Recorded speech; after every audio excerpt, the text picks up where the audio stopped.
Damos un segundito que terminen de salir. Así.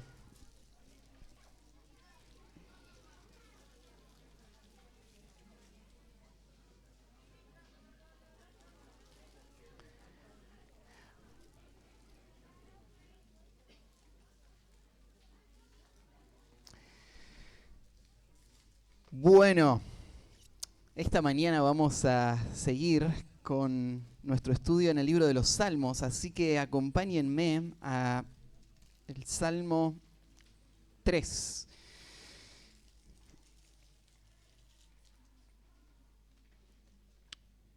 Y sé lo que estás pensando, a este ritmo vamos a estar en los Salmos unos cuantos años. No, no se preocupen, va a ser una serie por el verano. Pero sí quería tomar un tiempo para que podamos empaparnos de estos capítulos tan preciosos y valiosos, y por eso los estamos estudiando así en una forma consecutiva. Llegando al capítulo 3, vamos a encontrar el primer salmo en toda una serie que va a comenzar acá, que va a llevar el título Salmo de David. Y yo les expliqué que el primero de todos los salmos es más bien un prefacio, y muchos aún toman los primeros dos salmos como una introducción de los temas generales de todo el libro. Así que si fuese a ser así, el Salmo 3 es en realidad donde comienza el contenido y la serie que vamos a estar viendo. Como ya les expliqué, ese título que aparece en capítulo 3 es la primera vez que vos lo ves acá en el libro de los Salmos, y es muy importante para interpretar el pasaje que vamos a estudiar ahora. Este título no fue puesto ahí por una editorial moderna, sino que es parte del texto hebreo antiguo, y por eso lo tomamos muy en cuenta para entender y saber de qué se trata este libro. Lo que nos da esa línea que tenemos ahí es el contexto donde se escribió esto. Y bueno, el título es el Salmo de David, y ya hablamos de lo que son los salmos. Los salmos son canciones, específicamente la palabra salmo da a entender que esto iba acompañado con música, y así es como se usó en el pueblo de Israel. Y acá aparece el nombre de David por primera vez. Este Salmo de David, la verdad es que todos los salmos nos solemos referir a ellos como los Salmos de David.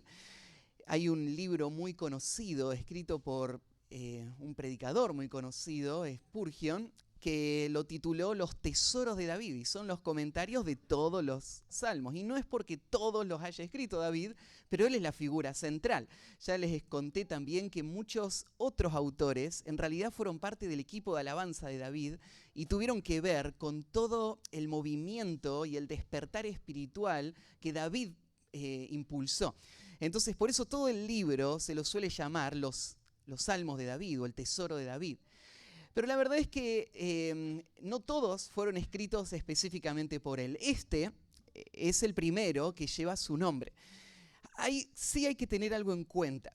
Esta expresión, que se traduce Salmo de David, en el original no es tan clara como la ves vos en el español, porque la palabrita de en realidad puede significar para David, o en cuanto a David, o de parte de David.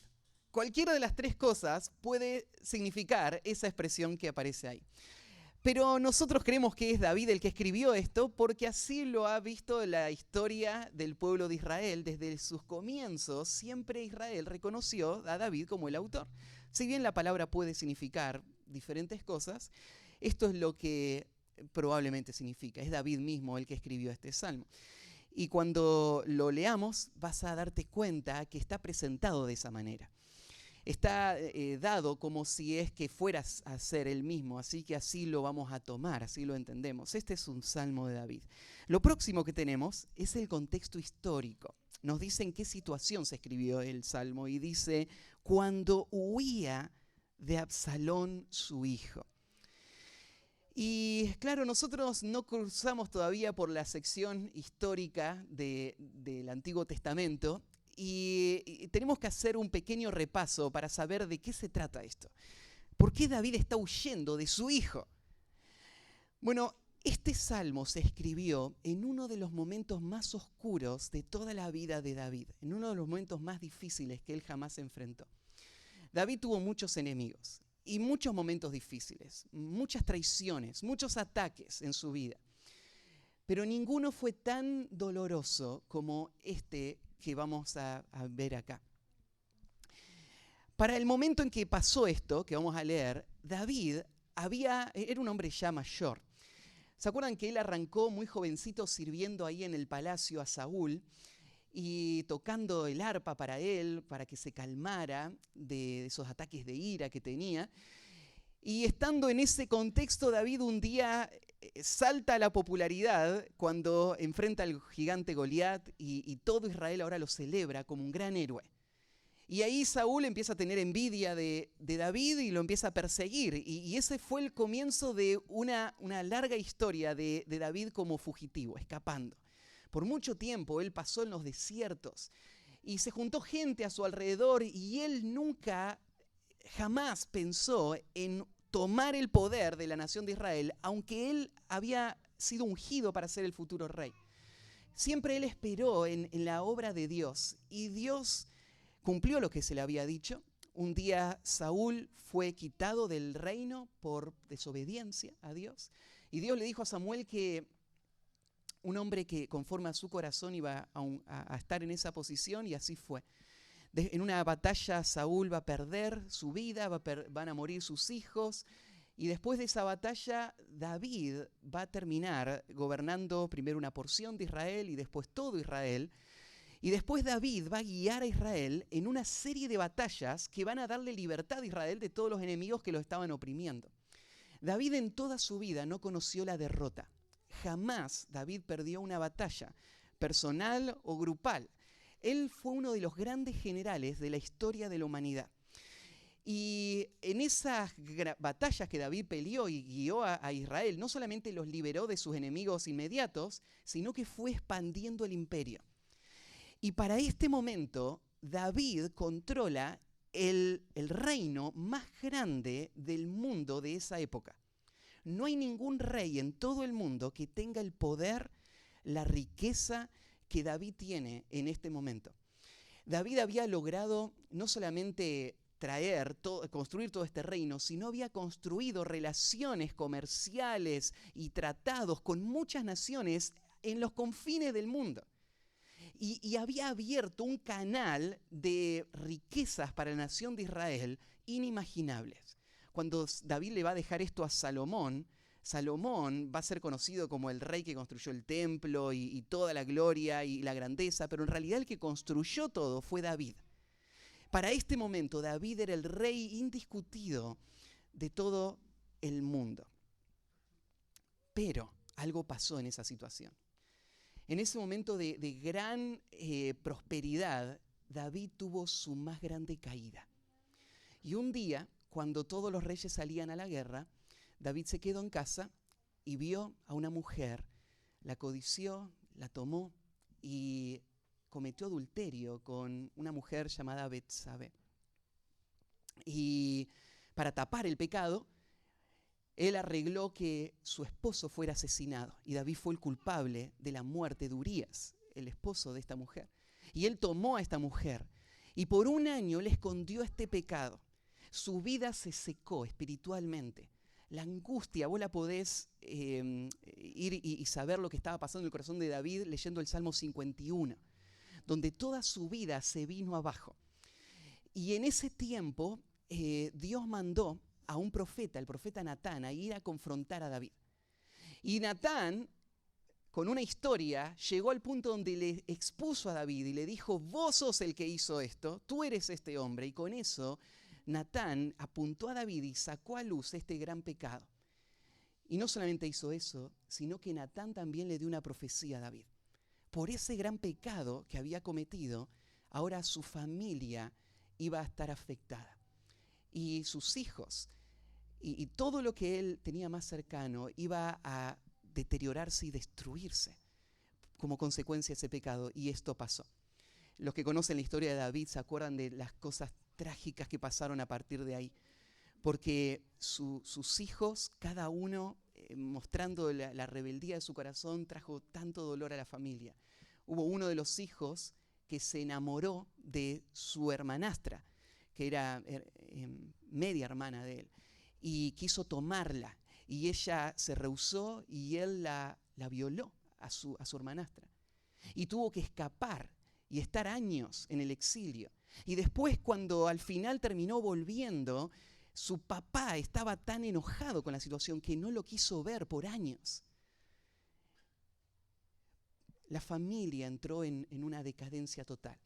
Pero el punto más bajo de la familia fue cuando otro de sus hijos, llamado Absalón, como lees ahí, decidió levantar una conspiración en contra de David y tomar el trono por la fuerza. Absalón era un político muy hábil. Él supo cómo ganarse el corazón del pueblo. Por 4 años, Absalón hizo lo que hace todo buen político: promesas.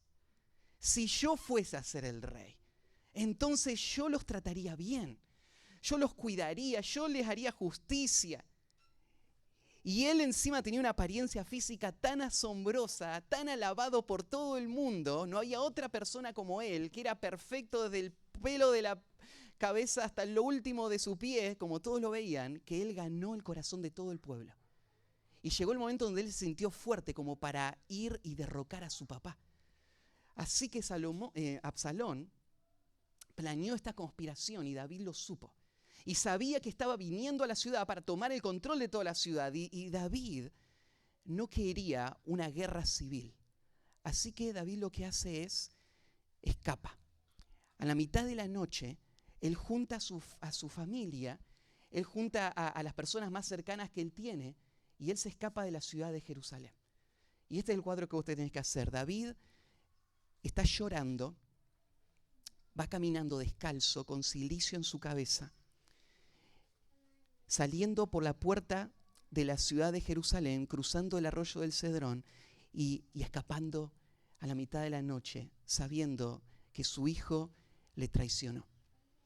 Él ama a su hijo, Absalón. Las expresiones que él va a decir cuando Absalón murió, más adelante va a morir, y el dolor de David te muestra eso. Ay, Absalón, mi hijo. Era un hijo amado para David, y que su hijo amado lo traicione de esa manera. Y de repente David, de la noche a la mañana, pasó de ser el rey más poderoso de todo el mundo a no tener nada, a estar perseguido, a ver toda su familia totalmente deshecha. Y está durmiendo de nuevo en el desierto, en un piso duro. Y en esa situación, esa noche le escapó. A la mañana siguiente, por lo que vamos a leer en el versículo 5, él escribió este salmo. ¿Qué hubieses escrito vos en esa situación? ¿Cómo hubiese estado tu corazón frente a una decepción tan grande, a un dolor tan grande? Muchas veces nosotros enfrentamos situaciones difíciles que afectan diferentes áreas de nuestra vida. Y este salmo nos va a mostrar cómo este hombre de Dios, este hombre conforme al corazón de Dios, va a enfrentar la hora más oscura de su vida. Y él nos va a dejar un ejemplo de cómo nosotros y los creyentes de todos los tiempos tienen que vivir en medio de la tormenta. Así que el título de esta mañana es Una vida libre de ansiedad. Una vida libre de ansiedad. David lo que va a mostrar es que sin importar las circunstancias, sin importar qué tan oscuro sea lo que está pasando a mi alrededor, el hombre de Dios puede estar en paz, descansando en el Señor, confiado en sus promesas, seguro del futuro. Así que vamos a leer con esto en mente lo que David escribió esa mañana. Entre paréntesis, ¿no te parece asombroso que en medio de tanto dolor, lo primero que David hace es escribir un salmo, una canción. Y esto es lo que él escribe. Oh Jehová, cuánto se han multiplicado mis adversarios. Muchos son los que se levantan contra mí. Muchos son los que dicen de mí, no hay para él salvación de Dios. Mas tú, Jehová, eres escudo alrededor de mí, mi gloria y el que levanta mi cabeza. Con mi voz clamé a Jehová y él respondió desde su santo monte. Yo me acosté y dormí y desperté porque Jehová me sustentaba. No temeré a 10 millares de gente que pusieren sitio contra mí. Levántate, Jehová, sálvame, Dios mío, porque tú heriste a todos mis enemigos en la mejilla. Los dientes de los perversos quebrantaste. La salvación es de Jehová. Sobre tu pueblo sea tu bendición. Bueno, entonces el tema de esta mañana es una vida libre de ansiedad y el pasaje podemos dividirlo en 4 secciones de 2 versículos cada uno. El versículo 1 y 2, 3 y 4, 5 y 6 y 7 y 8 van a ser los 4 conceptos que vamos a ver relacionados con este principio. ¿Cómo pudo David vivir en medio de esa situación con paz? La primera estrofa, versículos 1 y 2, podríamos titularla así: grandes dificultades pueden llegar sorpresivamente. Grandes dificultades pueden llegar sorpresivamente. Arrancan estos primeros versículos hablando de la situación que está viviendo David.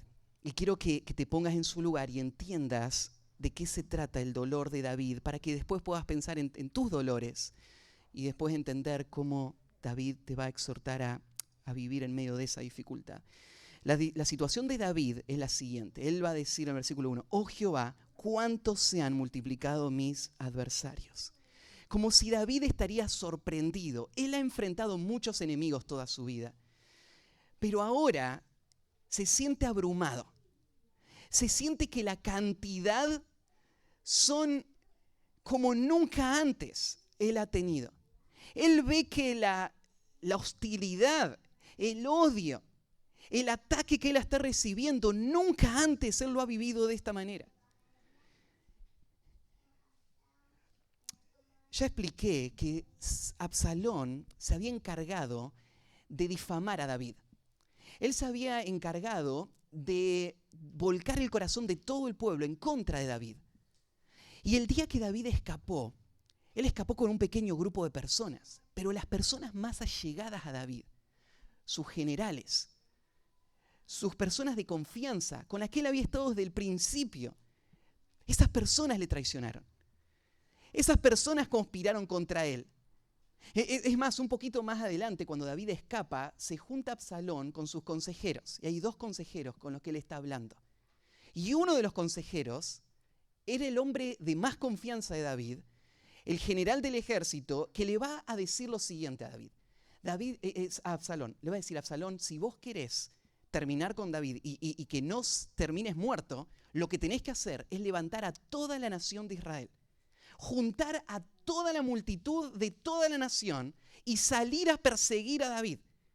Y como si fuese a hacer polvo del suelo, agarrar y arrastrarlo y echarlo en el mar y destruirlo por completo, porque de otra manera nunca tu reino va a estar seguro. Y ese era el consejo correcto. Esa era la única opción que tenía Absalón de mantenerse en el trono, pero gracias a Dios había otro consejero ahí que estaba del lado de David y que le convenció a Absalón de que no lo salga a perseguir a David. Y gracias a eso David no murió. Pero en este momento toda la nación de Israel hubiese estado dispuesta a salir a destruir a su rey David.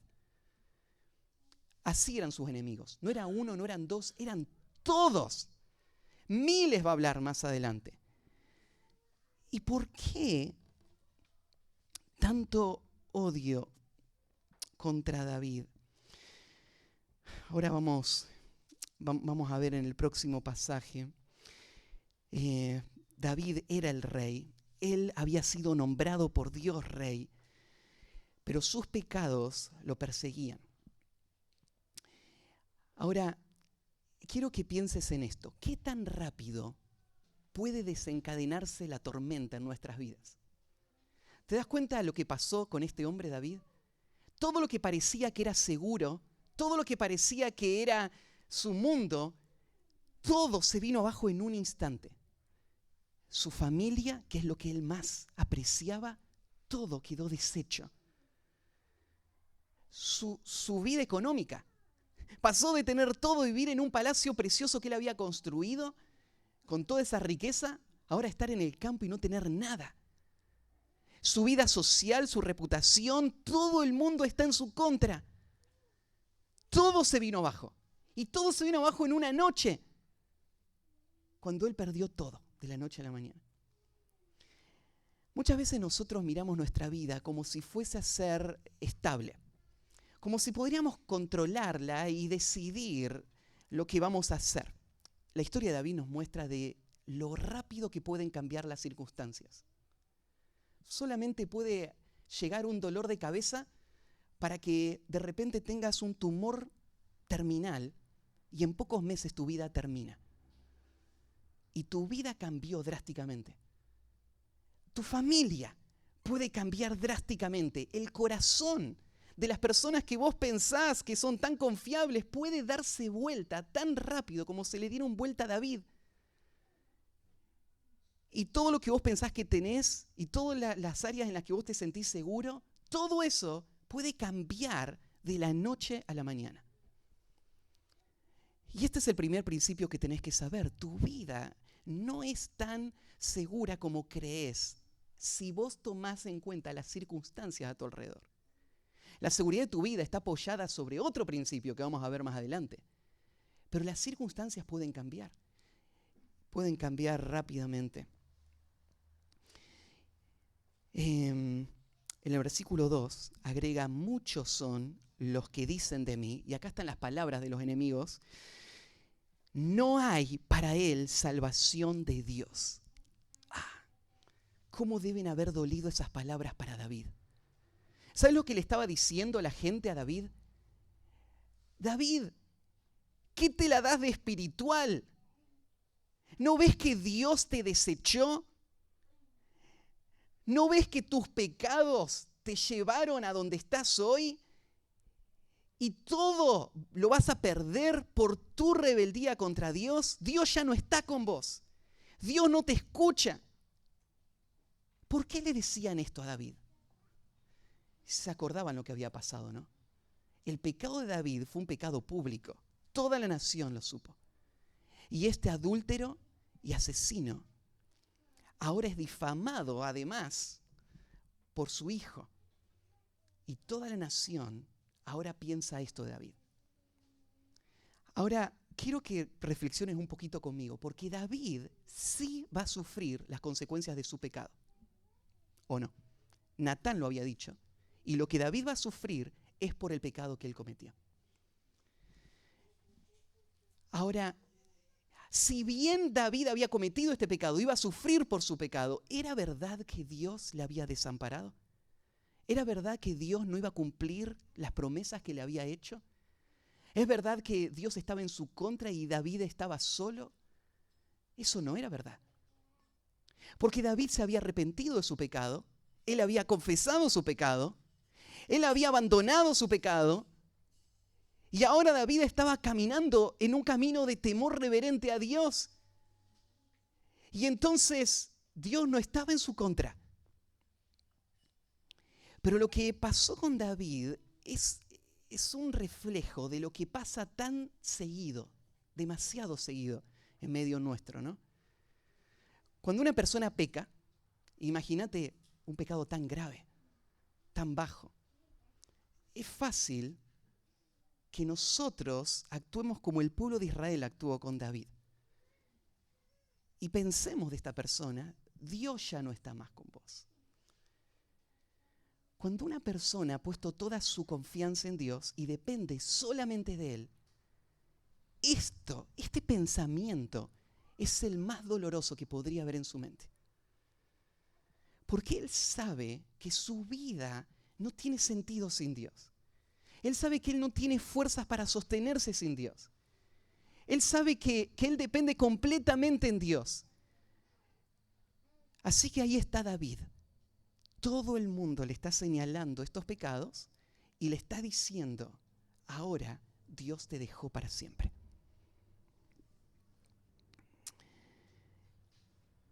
Hay varios salmos donde David refleja esto mismo que hace la gente a su alrededor.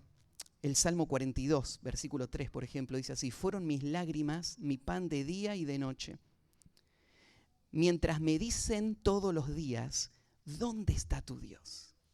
Mientras yo estoy llorando, lo que me dicen es, ¿dónde está tu Dios? El Salmo 71, 10, porque mis enemigos hablan de mí, y los que acechan mi alma consultan juntamente diciendo, Dios lo ha desamparado, perseguidle y tomadle, porque no hay quien le libre. Estas son las palabras de un pueblo que no entiende la misericordia de Dios, de un pueblo que no entiende la fidelidad de Dios a sus promesas, que no entiende la gracia de Dios que le ha dado a David lo que le prometió, no por lo que David es, sino porque Dios así quiso darlo. Y David es el rey, y David va a ser a través de quien va a venir el Mesías, no por lo que él es, sino por lo que David, Dios ha hecho por él. Así que todos dicen esto. Y termina la primera sección con esa palabrita que ves a la derecha, abajo, Selah. Esa es una palabrita bastante oscura, porque no sabemos, nadie sabe qué significa esta palabra. Algunos relacionan el significado de la palabra con una raíz antigua que tiene el sentido de silencio o reposo, y entonces lo que esto podría ser es una indicación musical. Para el que está tocando, acá es una pausa, antes de arrancar con la próxima estrofa. Pero esta pausa, este silencio, tenía un propósito. ¿Por qué parar una canción si todavía no terminó? Bueno, vos parás la canción porque la persona necesita tiempo para pensar en lo que está cantando. Estos momentos de reposo son el momento para reflexionar. Te digo, no nos pasa a nosotros, estoy yo compartiéndoles y de repente les hablo y lo vas pensando y estás ansioso para que pasemos al segundo punto y te sigue explicando nuevas cosas. Pero acá tenés en los salmos la sabiduría de Dios que dice pausa, pausa. Tenés que pensar en lo que estamos diciendo, pensar en lo que David está diciendo. Quiero que pienses en esto, en esta primera sección. Dios no necesita que vos le cuentes lo que te está pasando, como David se lo está contando acá, ¿no? Porque Él sabe todo, Él sabe cómo está David, Él sabe todo lo que le está pasando, pero David va a parar y en medio de toda esa tormenta, lo primero que Él va a hacer ir a Dios. Y Él va a contarle a Dios lo que le está pasando. Y esa sería la pregunta, ¿esa es tu primera reacción en medio del dolor? ¿Es tu reacción tratar de buscar soluciones a tu problema? ¿O tratar de buscar en esos pensamientos de autocompasión, señalar los problemas de todas las personas y mostrar tu indignación, lo injusto que es que estés acá? ¿O es tu primera reacción ir a Dios y contarle cada cosa que te está pasando? Es decir, ¿por qué se la voy a contar? Él ya sabe todo. Pero así funciona una relación, ¿no? Dios, como un padre amoroso, se acerca a nosotros a escuchar nuestras cargas. Y Él es un Dios poderoso, capaz de responder a todo eso y librarnos de todas esas cosas. Y esa es parte de la razón por la cual vamos a hablarle a Dios. Pero acá está David hablando de su dolor delante de Dios. Entonces, vivir esta vida libre de ansiedad tiene, en primer concepto, grandes dificultades pueden llegar sorpresivamente. Segundo concepto, en medio de la dificultad, Dios está con nosotros para protegernos. En medio de la dificultad, Dios está con nosotros para protegernos. Versículo 3. Mas tú, Jehová, eres escudo alrededor de mí. ¿Se das cuenta ese más tú cómo contrasta con lo que todos están diciendo? Todos le dicen a David, Dios no está con vos. Él te va a destruir por tu pecado.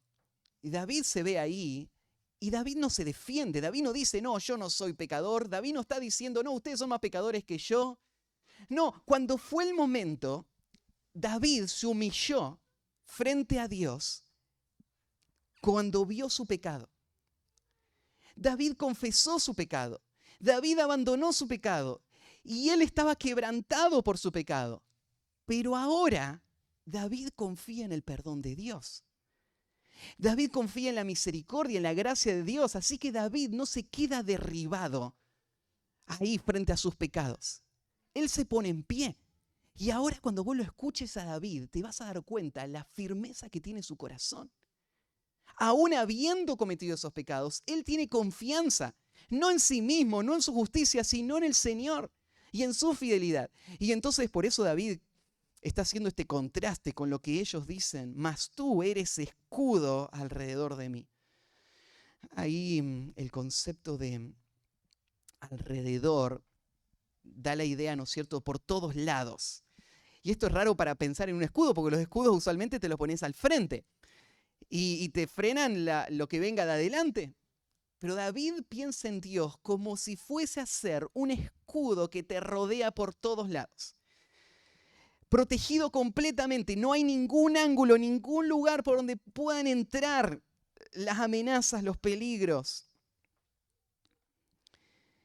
Y usa esta expresión, eres un escudo.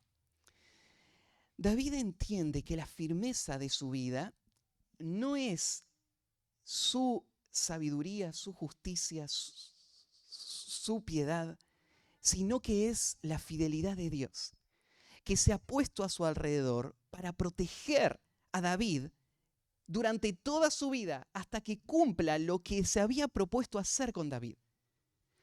David sabe que esto va mucho más allá que él. Esto tiene que ver con un plan que Dios tiene para este mundo, un plan que Dios tiene para el futuro, para el Mesías, para el Salvador que iba a venir. Así que David se ve ahí, en medio de ese plan, y él se ve completamente seguro. Muchos salmos usan este concepto de escudo. Déjenme leerles algunos otros. El Salmo 7, por ejemplo, en este mismo libro, dice, mi escudo está en Dios, que salva a los rectos de corazón. Mi escudo está en Dios. ¿Cuál es tu escudo? Tu escudo es un abogado que puede defenderte legalmente de la amenaza que está viniendo. Tu escudo son los ahorros que todavía tenés. Tu escudo son los planes, las promesas que personas te hicieron. Tu escudo, ¿cuál es tu escudo? Para David no quedaba nada más que el escudo que él siempre tuvo a su lado y que seguía ahí y que iba a estar hasta el final. Un escudo que le rodeaba completamente, es Dios. Mi escudo está en Dios. El Salmo 18, versículo 2 dice, Dios mío, fortaleza mía, en Él confiaré, mi escudo y la fortaleza de mi salvación, mi alto refugio. Ese es un lugar inaccesible a donde los enemigos no pueden llegar. Es Dios que le protege. El Salmo 18, 30. En cuanto a Dios, perfecto es su camino, y acrisolada la palabra de Jehová, escudo es a todos los que en él esperan. Fíjate acá, la promesa se amplía, no es solo David que está diciendo esto. Esto es la promesa para todos los que buscan refugio en Dios. Él es un escudo para todos ellos. Pero claro, acá te diste cuenta que David lo personaliza cuando dice, eres escudo alrededor de mí. David no dice solamente Dios es escudo, él dice Dios es mi escudo, en mi situación, en mi vida personal. La idea de escudo, ¿no es cierto?, te pone en el cuadro de una guerra, de enemigos que están queriendo matarte. Y ahí es seguro detrás de ese escudo. Mientras estudiaba acá pensaba en un himno que escribió Martín Lutero. ¿Se acuerdan? Lutero vivió en una época donde la Iglesia Católica era la única iglesia y era una institución enorme que dominaba económicamente, políticamente, militarmente el mundo de esa época. Y Martín Lutero era un monje más que se convirtió en profesor en una universidad, pastor en una iglesia, y él, entendiendo el evangelio de la gracia, decidió levantarse en contra de toda esa institución para defender la verdad del evangelio. ¿Qué puede hacer un hombre? Es como David contra el gigante, o mucho más aún. Un hombre solo contra todo un imperio, podrías imaginar. Y en medio de toda esa situación, la presión que vivía Lutero no la podemos entender, pero él escribió estas palabras: castillo fuerte es nuestro Dios, defensa y buen escudo. Con su poder nos librará en este trance agudo. Con furia y con afán acósanos Satán. Por armas deja ver astucia y gran poder, cual él no hay en la tierra. No hay otro enemigo tan feroz, pero no hay un escudo tan seguro como nuestro Dios. Él nos protege, pase lo que pase. Y él escribió estas palabras para darle ánimo a la iglesia en medio de esa hora oscura. Y este es el pensamiento de David también: Dios es mi escudo en medio de la dificultad. Sigue, no solamente el escudo, es mi gloria y el que levanta mi cabeza. La idea, ¿no es cierto?, acá es toda esta situación está buscando humillar, destruir, vencer a David. Pero Dios es la única gloria de David. David no se gloría en sus riquezas, en su posición. Él se gloría en Dios. Y esa gloria que él tiene en Dios le da la confianza en saber de que Dios es el que va a levantar la cabeza de David. Levantar la cabeza implica, ¿no es cierto?, lo contrario a humillar la cabeza. Aparece esta idea de levantar la cabeza. ¿Se acuerdan cuando José estaba en la cárcel con el copero y el panadero, que tuvieron esos sueños, y la interpreta el sueño? Y parte de la interpretación fue que el faraón iba a levantar la cabeza del copero para que vuelva a su posición. Y usan esa misma expresión. ¿Qué es levantar la cabeza? Bueno, acá hay un hombre prisionero que está a punto de ser ejecutado, y de repente el rey viene y tiene la autoridad de levantar la cabeza y traerlo al palacio para que tenga la posición más influyente en el reino. Él es el copero del rey. Y eso es lo que Dios hace con sus hijos. Y eso es lo que David sabe que Dios hace con él. No importa lo que esté pasando a su alrededor, es Dios el que levanta la cabeza. Él es mi gloria. No la busco por otro lugar. Mi única esperanza está en Él. Y en el versículo 4, fíjate, el versículo 3 está en segunda persona. Es como si David le está hablando directamente a Dios. Tú, Jehová, eres escudo alrededor de mí. El versículo 4 cambia a tercera persona y va a hablar de Jehová, porque lo que va a hacer David ahora es pensar en su historia. Y mirando atrás en su historia, David va a ver que la fidelidad pasada de Dios es ahora la garantía de la fidelidad futura. David tiene muchas historias que contar. Él puede ver muchos enemigos que han sido destruidos. Él es un hombre mayor ya, que ha pasado muchísimas experiencias. Y eso, cada una de esas experiencias ahora están en ese cofre donde David guarda todos esos recuerdos. Dios es un Dios fiel. Y así que él va a decir estas palabras: con mi voz clamé a Jehová, y él me respondió desde su santo monte. Cada vez que David levantó su voz a Dios, Dios escuchó y Dios respondió. Bueno, en realidad decir eso, Dios escuchó y Dios respondió, había un comentarista que decía, es decir algo redundante. Porque decir que Dios escuchó es suficiente para saber que Dios va a responder lo que Él escucha. Dios responde a todas las oraciones que Él escucha. Y eso es lo que David va a decir. Dios es un Dios fiel, pero prestate atención. David con su voz clamó a Jehová. Antes de ser liberado, antes de que Dios intervenga y haga algo, primero David fue escuchado. Este es un principio tan sencillo, pero que pasamos por alto tantas veces. ¿Cómo esperamos que Dios obre si no estamos levantando nuestra voz a Dios, clamando a Él para que Él obre? Esto es lo que dice Juan en 1 Juan capítulo 5. Él dice, y esta es la confianza que tenemos en Él, que si pedimos alguna cosa conforme a su voluntad, Él nos oye. Y si sabemos que Él nos oye, sabemos que tenemos las peticiones que le hayamos hecho. Juan está diciendo, si pedimos, tenemos. Santiago lo que dice es, no tenéis porque no pedís. Y esto es lo que David va a dar testimonio. Su vida fue una vida de constante dependencia de Dios. Entonces él llevó a Dios todas sus cargas. Él clamaba a Dios y cada vez que él clamaba, Dios respondía.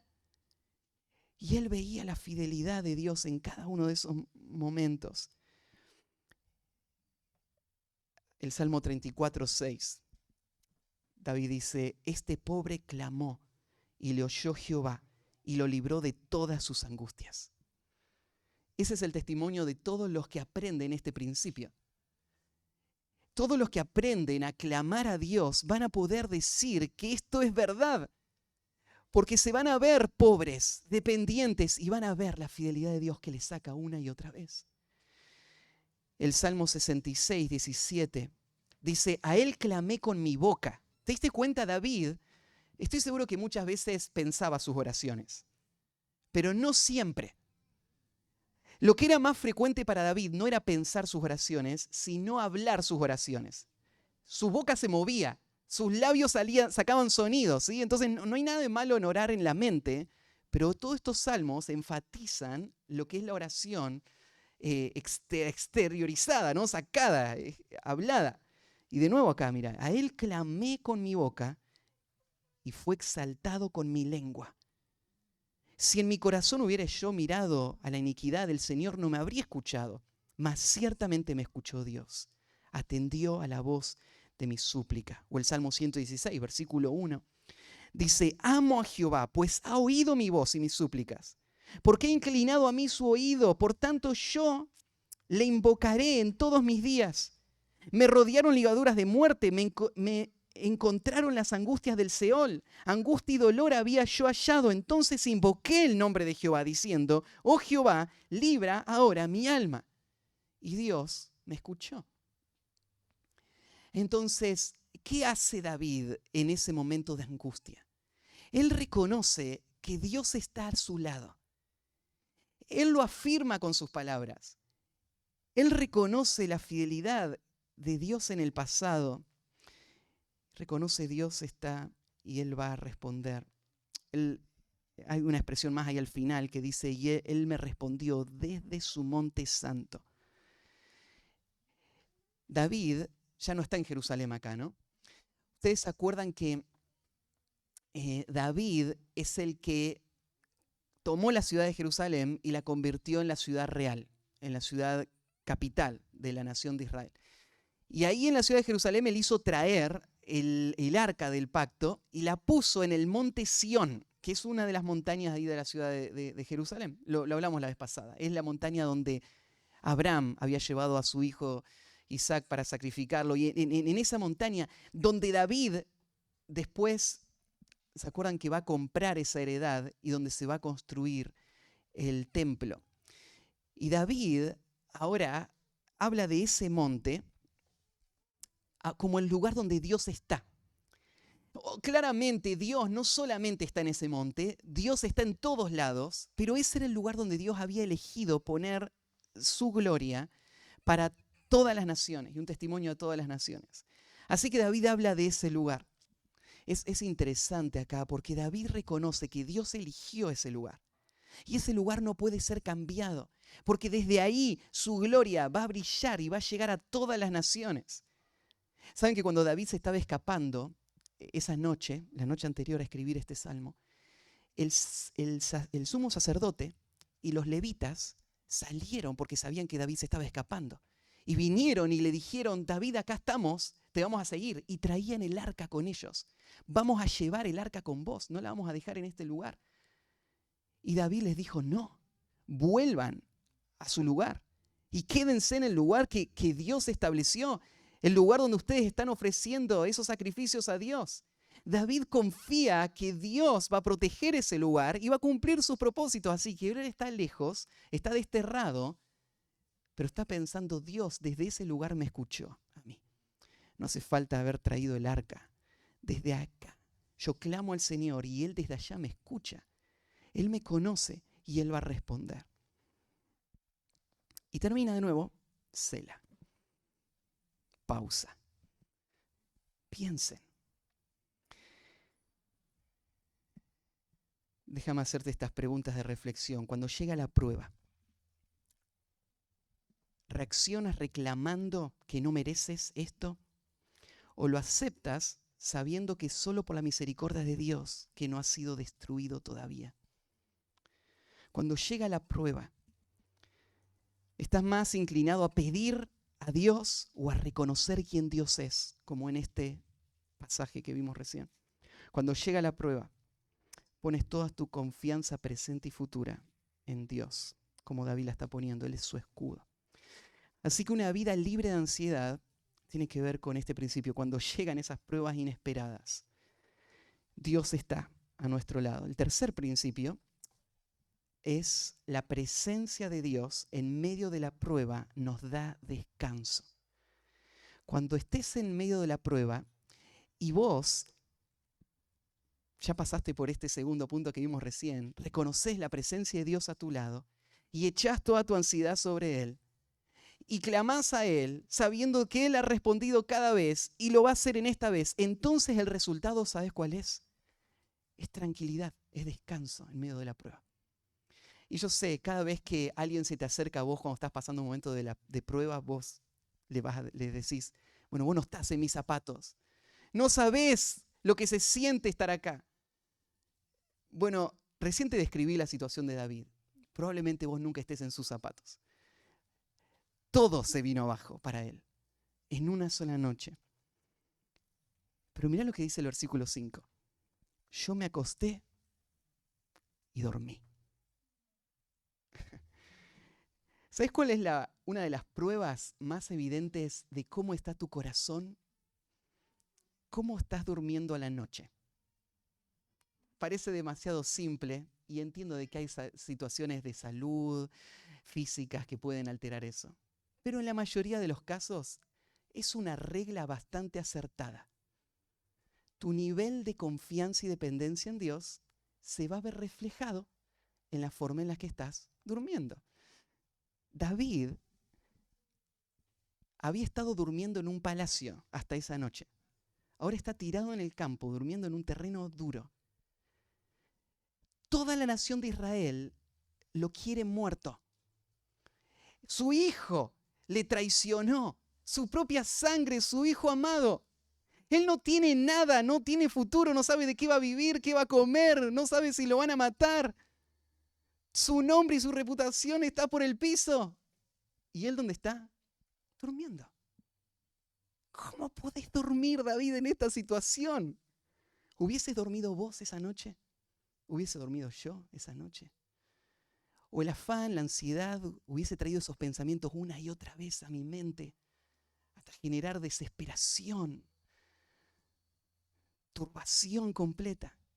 Y David está ahí durmiendo. ¿Sabes qué?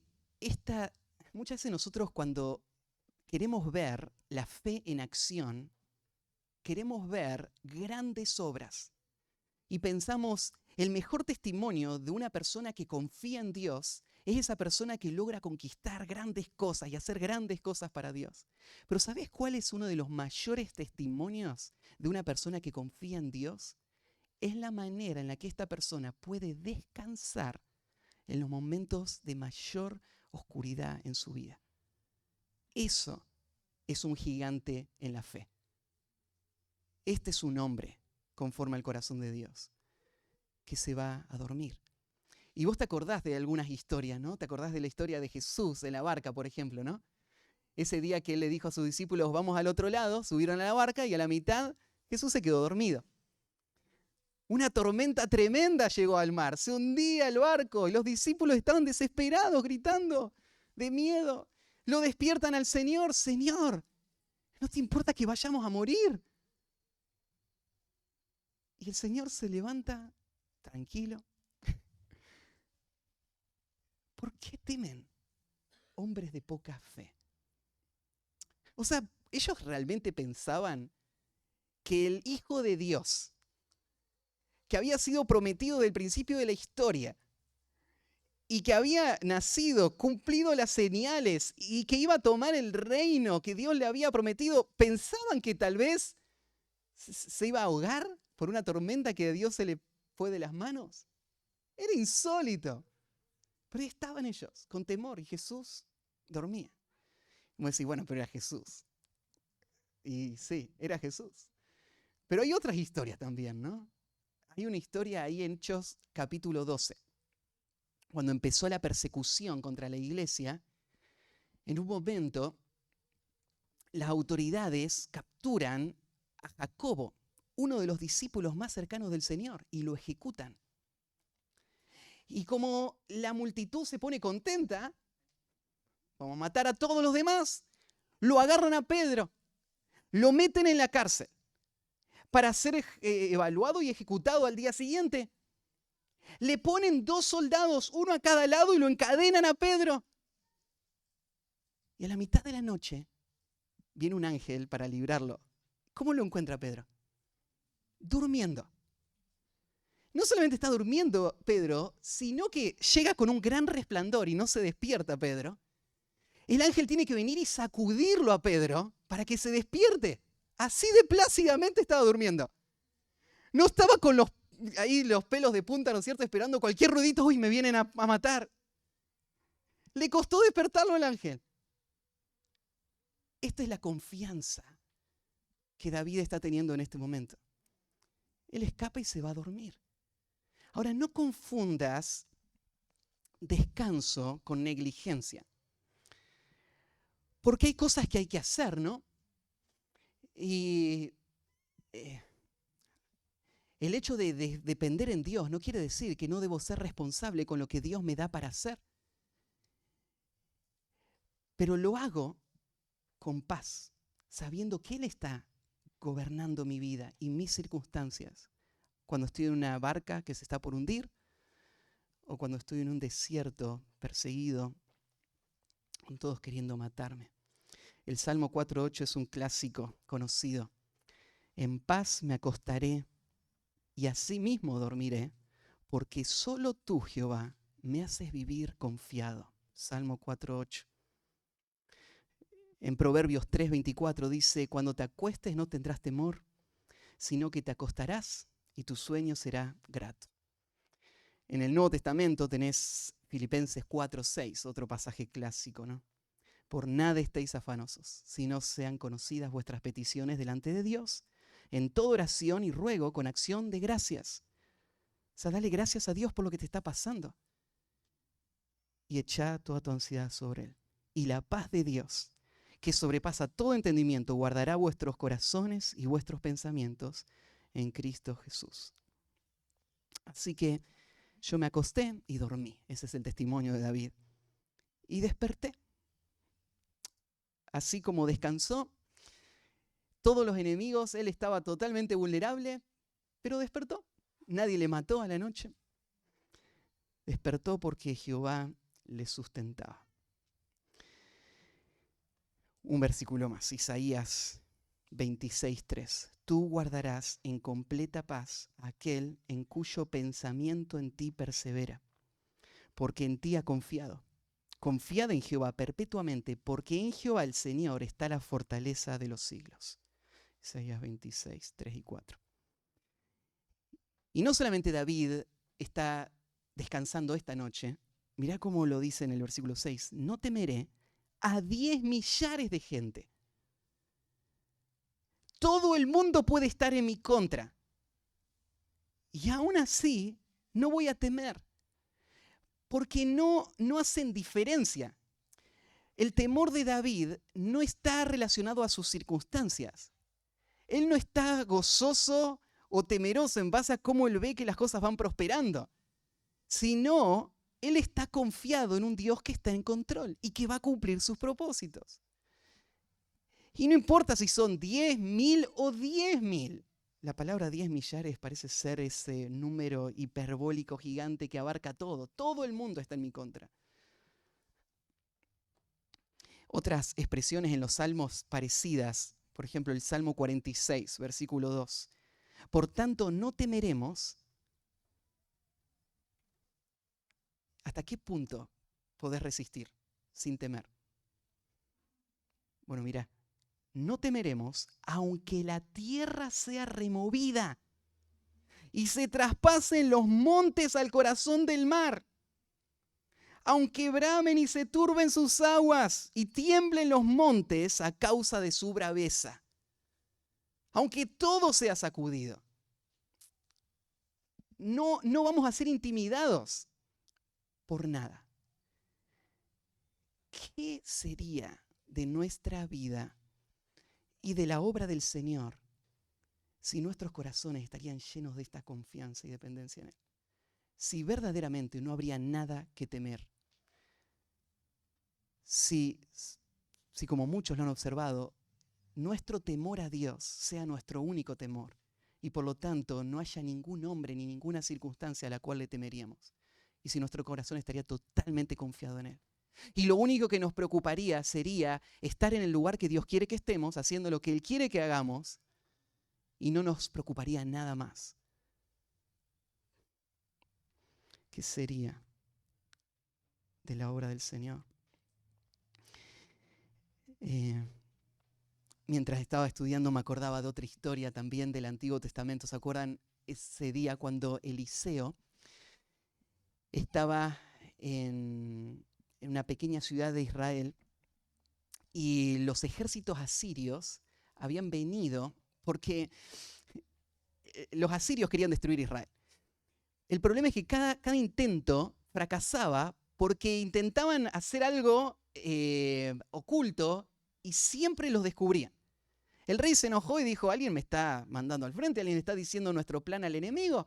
Y uno de sus más cercanos le dijeron, no, es que Israel tiene un profeta que sabe todo lo que nosotros hacemos. Escucha todo lo que hablamos en secreto en tu pieza, él lo sabe todo. Entonces el rey, bueno, ¿qué estamos esperando? Vamos a matar al profeta, porque si no, nunca vamos a poder destruir Israel. Juntó todo el ejército para ir solo a matar a Eliseo. Y llegan, rodean toda la ciudad y Eliseo estaba orando en la terraza de su casa y llega su siervo corriendo y desesperado. Vienen los ejércitos sirios a buscarte. Y él sabe, el siervo, yo estoy atrás también, ¿no? Estamos muertos, estamos fritos. Y Eliseo dice, son más los que están con nosotros que los que están contra nosotros. ¿Este se volvió loco? Piensa el siervo seguramente. Y Eliseo le pide a Dios que le abra los ojos al siervo. Y de repente él mira hacia arriba y él ve todas las montañas que rodeaban la ciudad llenas de carros de fuego. Todos los ejércitos de Dios rodeando a los ejércitos sirios pequeñitos que estaban ahí tratando de amenazar a Eliseo. Eliseo está tranquilo porque él ve algo que su siervo no ve. Y David está diciendo, no voy a temer aunque vengan 10.000. ¿Cuántos son? ¿Qué circunstancias? ¿Qué dificultad? ¿Cuál es la amenaza? ¿Cuál es la intimidación? No hay temor. Hay un pensamiento, ¿no es cierto?, que quita todo el temor. Es Romanos 8:31. Si Dios es por nosotros, ¿quién contra nosotros? ¿Cuántos tienen que ser? ¿Qué persona? ¿Qué situación? Entonces, ¿qué tanto descansás vos de noche? Podés mantenerte en paz aun cuando las dificultades se vuelven extremas. Y llega así el último punto. ¿Cómo vivir una vida libre de ansiedad? Bueno, primero dijimos, grandes dificultades pueden llegar sorpresivamente. En medio de las dificultades, Dios está con nosotros para protegernos. La presencia de Dios en medio de las pruebas nos da descanso. Y el último, podemos esperar confiados la victoria final. Podemos esperar confiados la victoria final. Así que el versículo 7, David va a llamar a Dios. Parece sorpresiva esta expresión, porque David dice, levántate, Jehová. Pero Dios no está durmiendo.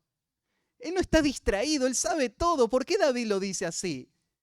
Bueno, es que esto es lo que se está diciendo. Dios no te va a ayudar. Esto es lo que todos están diciéndole a David. Así que dice David, bueno, ahora yo voy a clamar a Dios por auxilio. Señor, Jehová, levántate. Esta expresión, ¿no es cierto?, una expresión muy común en los salmos, donde el salmista la usa al pedir socorro a Dios. El Salmo 68:1 dice, por ejemplo, levántese Dios, sean esparcidos sus enemigos y huyan de su presencia los que le aborrecen. Como si fuese a ser un guerrero que está en reposo y llegó el momento de salir al combate y él se levanta con todo el ímpetu. Así el salmista está diciendo, Dios, levántate, actúa, este es el momento. El Salmo 44, versículo 23, parecido. Despierta, ¿por qué duermes, Señor? Despierta, no te alejes para siempre. ¿Por qué escondes tu rostro y te olvidas de nuestra aflicción y de la opresión nuestra? Porque nuestra alma está agobiada hasta el polvo y nuestro cuerpo está postrado hasta la tierra. Levántate para ayudarnos y redímenos por causa de tu misericordia. Esta expresión, levántate, muestra la confianza del salmista y la dependencia en él. Dios es mi único auxilio. Solo Él me puede ayudar en esta situación. Señor, vení a mi rescate. Señor, hacelo porque tú heriste a todos mis enemigos en la mejilla. Ni bien leí este salmo, lo primero que se me vino a la mente es, ¿pero no nos pide Dios que pongamos la otra mejilla nosotros? Y aquel salmista está jactándose de que Dios golpeó a todos sus enemigos en la mejilla. O sea, en el lugar donde más duele, en el lugar que los va a noquear, en ese lugar Dios lo va a golpear y los va a tirar al piso. ¿Qué es esto que está diciendo el salmista? Claro, cuando Dios nos dice que pongamos la otra mejilla, lo que nos está enseñando es a depender en su justicia. Nosotros no somos los jueces ni los verdugos. Nosotros tenemos que dar lugar a la ira de Dios. Nosotros tenemos que dejar que Dios haga justicia. Pero no te confundas, no pienses que el malo no va a ser castigado. Yo voy a poner mi otra mejilla, pero Dios es mi defensor. Él va a ir en contra de mis enemigos. Él va a destruir a sus enemigos. Él va a castigar el pecado. Y esto es lo que el salmista está acá diciendo. Señor, tú lo has hecho cada vez. No hizo falta que yo me levante. Tú me defendiste. Tú golpeaste sus mejillas. Y fíjate la segunda, los dientes de los perversos quebrantaste. ¿Te parece cruel esto si no entendés el sentido con el que lo está diciendo? Que quebrar los dientes es imaginar el cuadro de una fiera salvaje con sus dientes expuestos, ¿no es cierto?, ahí, que intimidantes, ¿no es cierto?, y que te van a devorar, te van a hacer pedazos. Pero entonces, ¿qué pasa si vos le sacás los dientes a esa fiera salvaje? Imagínate ese lobo que le arrancaron todos los dientes y está como un viejito sin dientes. Puede aullar, gritar, puede venirse encima, pero no tiene poder para destruirme, ¿no? Es una fiera sin dientes. Y eso es lo que está diciendo David.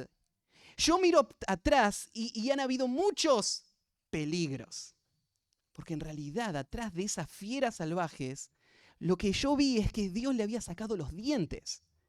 No tenían poder para destruirme. Lo dice parecido en el Salmo 58:4. Oh Dios, quiebra sus dientes en sus bocas. Quiebra, oh Jehová, las muelas de los leoncillos. Y termina el versículo 8 con una expresión universal, llegando al principio al que David quería llegar, el principio que va a ser verdadero para todo el pueblo de Dios, cada persona, a través de todos los tiempos. Y es este: la salvación es de Jehová, sobre su pueblo sea tu bendición. Este es el principio más importante que tenés que entender para entender el obrar de Dios en nuestro mundo. Las salvaciones de Jehová. Lo que este principio nos muestra es que rescatar a un hombre del peligro y de la destrucción es una obra divina, exclusivamente. No es que el hombre coopera con Dios o que juntos logran salir de la dificultad, sino que el hombre es totalmente incapaz. Y es Dios el que viene a su rescate. Esto es verdad para la salvación del alma de una persona. El peligro más grande que todo hombre enfrenta es perderse en el infierno para siempre. Ese es el peligro más grande. Y para que no se pierda el hombre, sino que tenga vida eterna, Dios dio a su Hijo para que todo aquel que en él crea no se pierda. Las salvaciones de Jehová es lo que leíamos hace un tiempo en Jonás, capítulo 2. Cuando Jonás al final se da cuenta y reconoce esto. Jonás quisiera que su nación sea salva, no quiere que los ninivitas se salven, pero no lo puede evitar. Dios lo va a hacer porque la salvación es de Jehová y Dios va a salvar a los ninivitas. Y esto es lo mismo que está diciendo David acá. La salvación es de Jehová. Y el hecho de que David está seguro, ¿saben por qué es? Porque Dios ha obrado en salvación en David. No es porque David sea mejor que Absalón o que ningún otro. Es porque en la gracia de Dios, Dios le hizo promesas a David que él va a cumplir. Y entonces Dios es el que salva. Y la salvación de Dios es no solamente en librarnos de la condena eterna, sino en nuestra santificación, en nuestra victoria sobre el pecado, en nuestra protección de nuestros enemigos. Las salvaciones de Jehová. Él es el que nos protege, Él es el que nos defiende. No es nada que dependa de nosotros. Isaías 43:11. Yo Jehová, y fuera de mí no hay quien salve. Salmo 37:39. Pero la salvación de los justos es de Jehová, y Él es su fortaleza en el tiempo de la angustia. Jehová los ayudará y los librará de los impíos y los salvará, por cuanto en Él esperaron. Sobre tu pueblo sea tu bendición. Acá tenés a un hombre con un corazón de pastor. Él está, cuando habla sobre tu pueblo, ¿a quién se está refiriendo? David acá. Está hablando de la nación de Israel. ¿Sí? Ese es el pueblo de Dios. Acaba de ser exiliado por la nación de Israel. Todos lo quieren muerto. Toda esa sedición. Y David está intercediendo por ellos. Y está hablando palabras de afirmación sobre lo que Dios va a hacer con su pueblo. Su pueblo va a ser bendecido. Y aún él se considera parte de este pueblo que está siendo bendecido por Dios. Y esto es lo que el mundo no puede entender. ¿Cómo este hombre que acaba de perder todo, podríamos pensar que está siendo bendecido por Dios? Si esto es la bendición de Dios, ¿quién quiere ser bendecido por Dios? ¿Quién quiere estar en los zapatos de David? Ningún papá quiere estar en sus zapatos, ¿no? Ningún líder quiere estar en sus zapatos. Ningún empresario quiere estar en sus zapatos. Nadie quiere estar ahí. Pero espera un poquito. ¿Qué es ser bendecido por Dios? Ser bendecido por Dios no es que nunca van a llegar dificultades. Algunas muy serias. Algunas las consecuencias de mis propios pecados. Y otras las consecuencias de los pecados de otros que me están persiguiendo para destruirme. Pero ¿qué es la bendición de Dios? La bendición de Dios es que Dios hizo un pacto con su pueblo.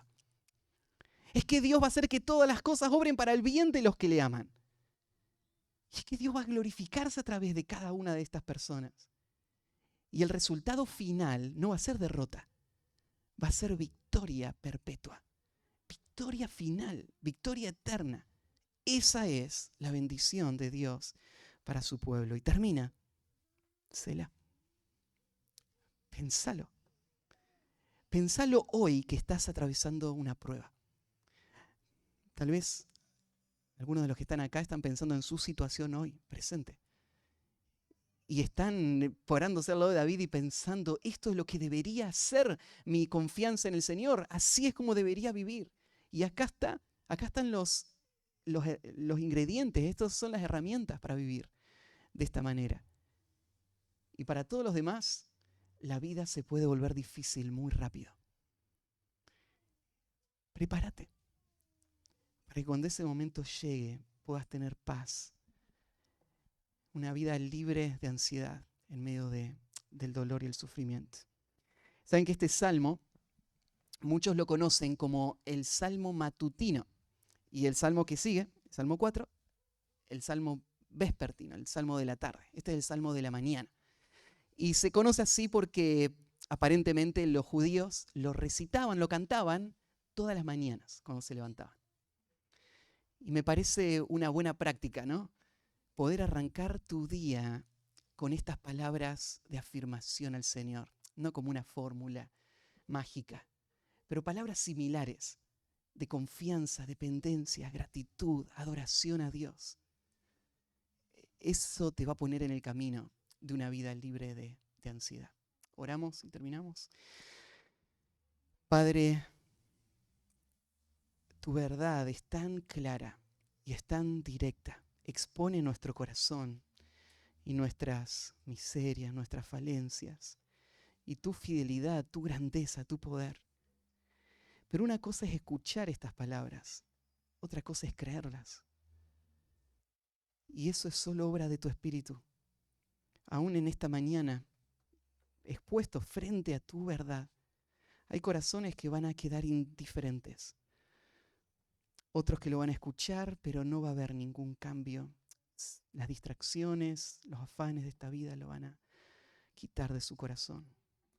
Pero Señor, gloria sea a ti por tu pueblo y esos corazones en donde tu palabra germina y donde tú afirmas nuestra vida, aún a través de estos pasajes, para poder vivir en confianza y en dependencia de ti. Y te confesamos, Señor, que nuestro corazón no es capaz de hacerlo. Cuando todo se pone difícil, nuestro corazón quiere desesperar. Nuestro corazón se desvanece, pierde toda confianza. Muchas veces, Señor, nuestro corazón duda aún de las cosas más básicas. Pero te pedimos tu gracia, que en ese momento tu verdad pueda tomar el control de nuestra mente y de nuestro corazón, para que podamos llevarte gloria a ti en esa vida de dependencia completa. Te alabamos a ti y gracias, Señor, por este tiempo con tu palabra. En el nombre de Jesús. Amén.